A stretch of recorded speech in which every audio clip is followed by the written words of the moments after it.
The Battle of Gumbinnen, initiated by the German Empire on August 20th, 1914, was a German offensive on the Eastern Front during the First World War. The German forces faced the Russian First and Second Armies. The Russian side had a large numerical advantage, but were hampered by deficiencies in their services of supply and field communications.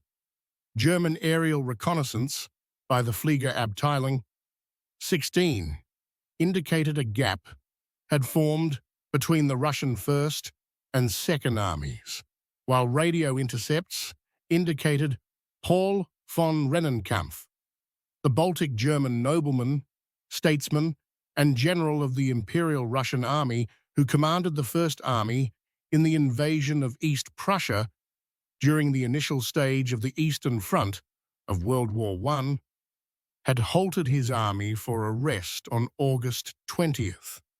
Hermann von Francois, a German General der Infanterie during World War I, best known for his key role in several German victories on the Eastern Front in 1914, had scouts that reported the northern flank of the Russian First Army was exposed and requested the 2nd Division for an attack, with support by the 17th Corps and the 1st Reserve Corps.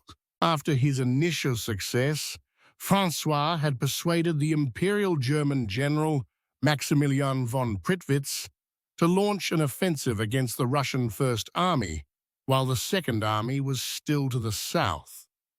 Francois argued that his troops, many of whom were native to East Prussia, would be demoralized by retreating and leaving their homeland to the Russians, and that the Russians were not as strong as they appeared to be.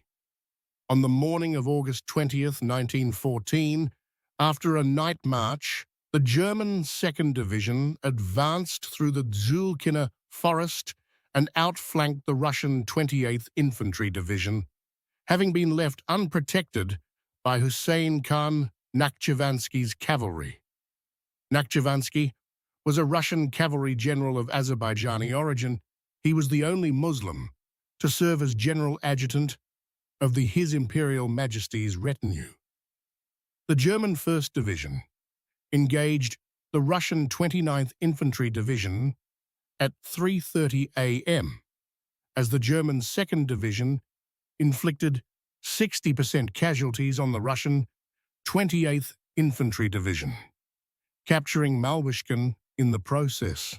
To the south, August von Mackensen's 17th Corps and Prussian General Officer Otto von Beilow's 1st Reserve Corps were still moving up and weren't ready for combat.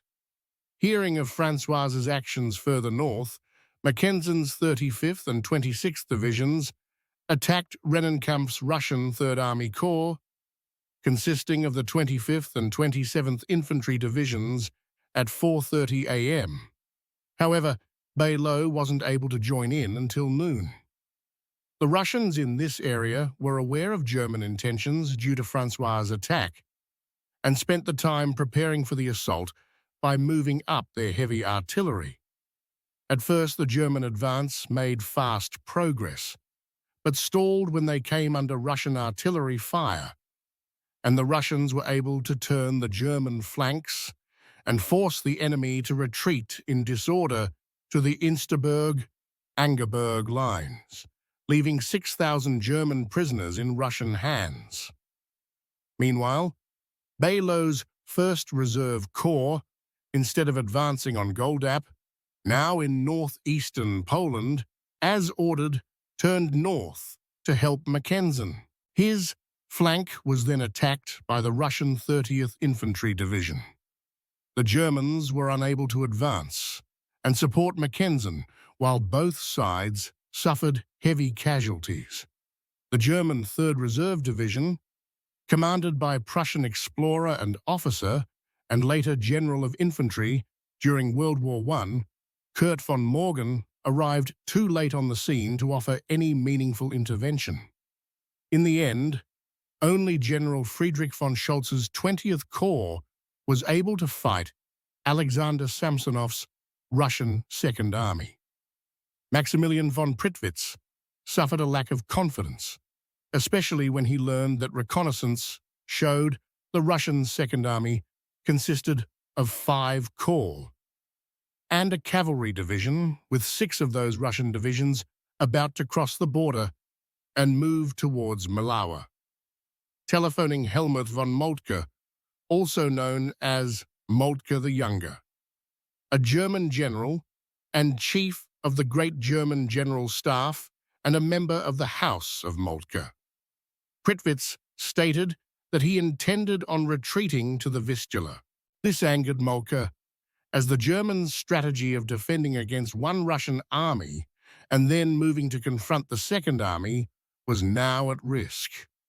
A retreat to the Vistula could allow both Russian armies to merge. Prittwitz changed his mind and decided instead to attack the Russian Second Army. Francois's First Corps, joined by the 3rd Reserve Division, would move by train to the west of 20 Corps. The 1st Reserve Corps and 17th Corps would withdraw westwards. In the meantime, Samsonov of the Russian Second Army was delayed in his advance because of the lack of decent transport infrastructure, and Rennenkampf was slow to pursue the withdrawal because of his losses and supply shortages. Prittwitz's panic concerned Moltke, who feared that Berlin could be threatened by the advancing Russian armies. On August 21st, Moltke decided to replace Prittwitz and his Chief of Staff, Georg von Waldersee. Paul von Hindenburg and Erich Ludendorff assumed their roles on August 22nd. Prittwitz became the first army commander to be dismissed in World War I.